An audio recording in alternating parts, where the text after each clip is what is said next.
Pointy number 176. Jesus heals a leper. Hello, happy believers.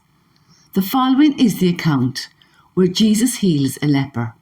In Matthew chapter 8, verses 1 to 4, it says, "When Jesus came down from the mountain, large crowds followed him. Suddenly, a leper came and knelt before him, saying, 'Lord, if you are willing, you can make me clean.' Jesus reached out his hand and touched the man. 'I am willing,' he said, 'be clean.' And immediately his leprosy was cleansed. Then Jesus instructed him, 'See that you don't tell anyone, but go, show yourself to the priest, and offer the gift prescribed by Moses as a testimony to them.'"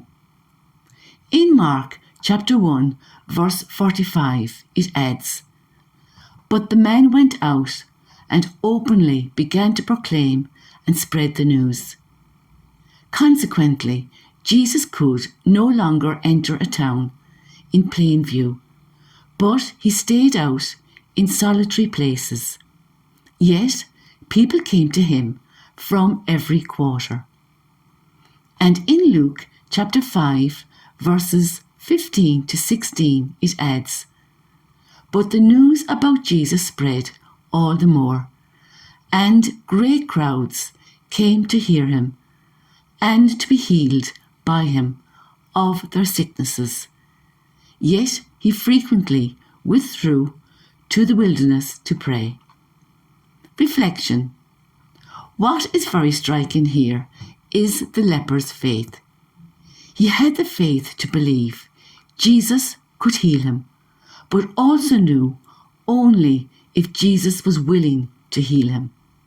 It seemed he was ready to accept Jesus' response either way. Jesus reached out his hand and touched the man. "I am willing," he said, "be clean." And immediately his leprosy was cleansed.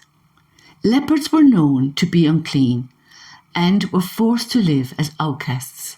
They hid from people and had to shout unclean if people were near them. People ran away from them in fear, as it was known to be contagious. What is extraordinary here is that Jesus actually touched the leper physically. Jesus' healings are very personal and touch people in a very deep and unique way, in a way no one else can.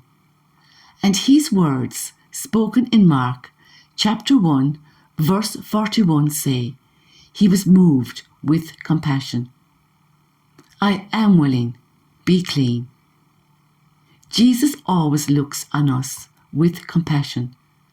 But Jesus says over and over again in the Bible, "Your faith has healed you," or "Your faith has made you well."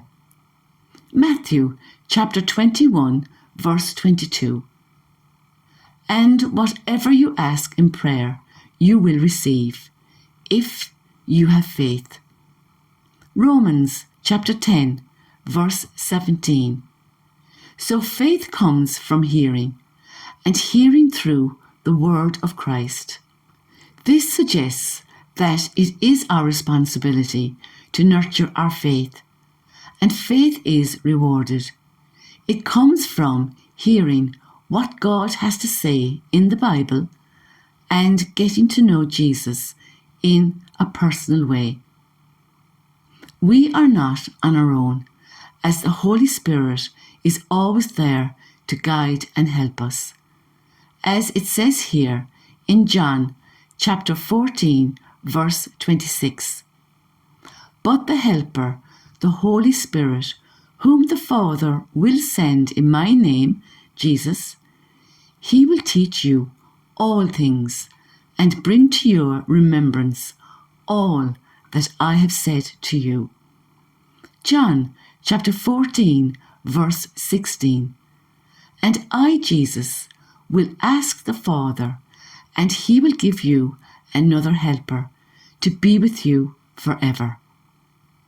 Then Jesus instructed them, "See that you don't tell anyone, but go, show yourself to the priest, and offer the gift prescribed by Moses as a testimony to them." Jesus' message was more important than his miracles, especially his teaching on salvation. He did not want miracles to divert public attention from his teachings. The attention he would receive meant he had to teach in quieter places. You can look up and read in Leviticus chapter 14, verses 1 to 32, the gift prescribed by Moses for the cleansing of skin diseases. The leper was to be obedient to the law of the land. Please like, subscribe and share so we can all live our wonderful Catholic faith together in all its richness. Next painting very, very soon. Watch this space. Until then, remember, nurture your faith.